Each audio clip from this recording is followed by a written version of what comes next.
Choque, isquemia e infarto. A definição de choque é a hipoperfusão tecidual em níveis prejudiciais, ou seja, é o baixo suprimento de sangue rico em O2, impedindo a correta troca gasosa.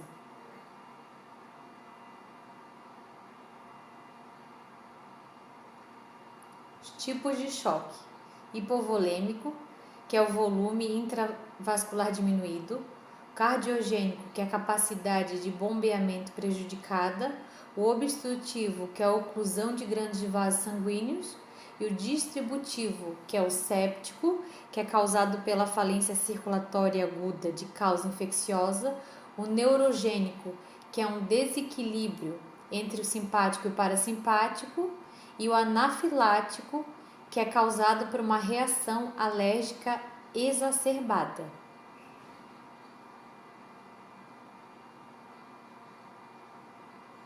Quanto à lesibilidade, podem ser em 4 tipos: 1, 2, 3 e 4. O mecanismo compensatório. Até os níveis 1 e 2, o organismo ele entra no mecanismo compensatório, regulando a pressão de dentro do vaso, mantendo uma baixa perfusão periférica, porém mantendo a irrigação dos tecidos. Os órgãos mais sensíveis ao choque são cérebro, coração e pulmões. São os primeiros a sentir a falta de sangue nos tecidos. Após cerca de 6 minutos, eles começam a sofrer e apresentar sinais em virtude da falta de suprimento sanguíneo adequada. E vão apresentar alguns sintomas, como respiração e pulso rápido, o paciente pode apresentar, palidez ou pele azulada, lentidão no repreenchimento capilar, pele úmida e fria, transpiração forte, pupilas dilatadas, olhos escuros e fundos, ânsia de vômito e náusea, perda da consciência no caso de choque neurogênico ou grave. É importante observar queixas neurológicas, vasculares e respiratórias, pois pode ser um indicativo de algum comprometimento desses órgãos especiais e vitais. Isquemia.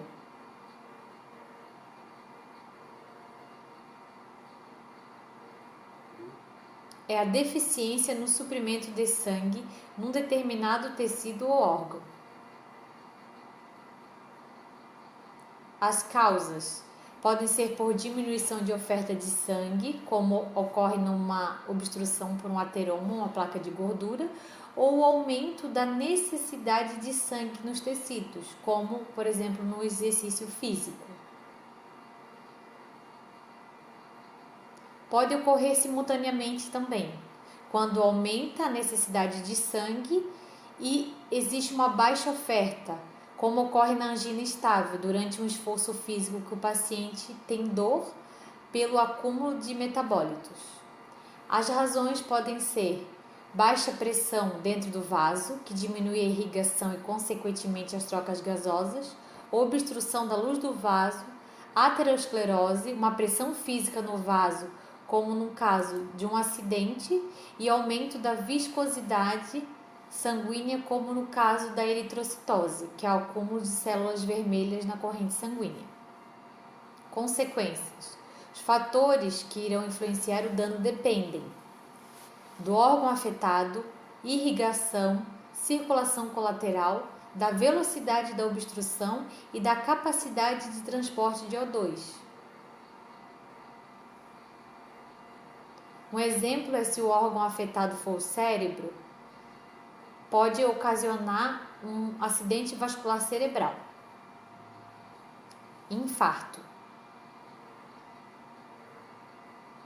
Corresponde à área de necrose, que é a morte celular, tecidual, causada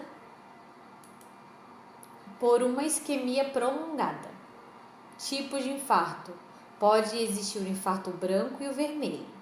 O infarto branco é a obstrução arterial em órgãos sólidos com circulação terminal, ou seja, uma única artéria irrigando uma área, como acontece nos rins, no baço e no miocárdio, que é o músculo do coração. O infarto vermelho ocorre nos órgãos frouxos e com irrigação dupla colateral, causando uma intensa hemorragia, como, por exemplo, o intestino, no caso da imagem, o intestino delgado, infarto no intestino delgado, e nos pulmões, causando uma fase de fibrose. Lembrando que o infarto pode ser ocasionado tanto por uma obstrução venosa como arterial.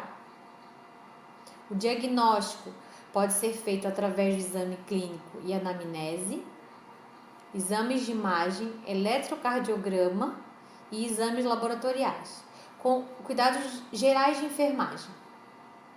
Os cuidados devem ser direcionados para a prevenção e detecção precoce das manifestações clínicas, possibilitando intervenções rápidas e adequadas em qualquer um dos 3 casos.